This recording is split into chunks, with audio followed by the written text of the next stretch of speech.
Hey there, Mrs. Gleason here, and I'll show you how to create and remove your iOS split screen on your iPad. So first you want to do is drag your finger lightly from down on the bottom, and so you get that menu that you see. And then you will slide up the icon of the app that you want to use. You notice you can't just slide it down, but to get rid of it, if you slide over to the left and then make it into a split screen, then you can slide right to get rid of the right one, or slide left to get rid of the left one. And I'll show you that again. You slide up from the bottom, get your icon from the bottom, and pull it up. And then this one is showing you not a split screen, it actually just has the little icon in the middle.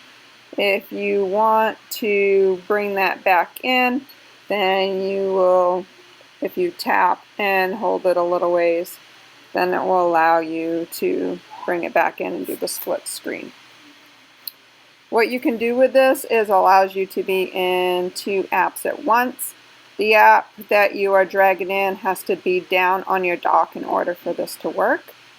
And then this is very helpful with Google Meet. As you can see, I have a Google Meet sign-in in, and then I have Safari and my tabs on the left, so I can do some work or show something that is on my iPad while I'm in the Google Meet.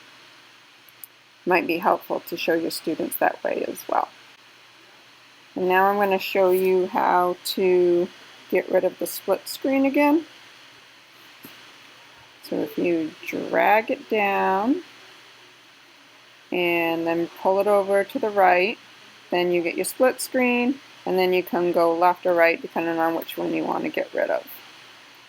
Another thing that you can do is you can make one side larger and one side smaller, so you can just slide back and forth, and that way you can play with the sizes depending on which you want bigger on your iPad screen. As always, if you have any questions, reach out to me. I would love to help you.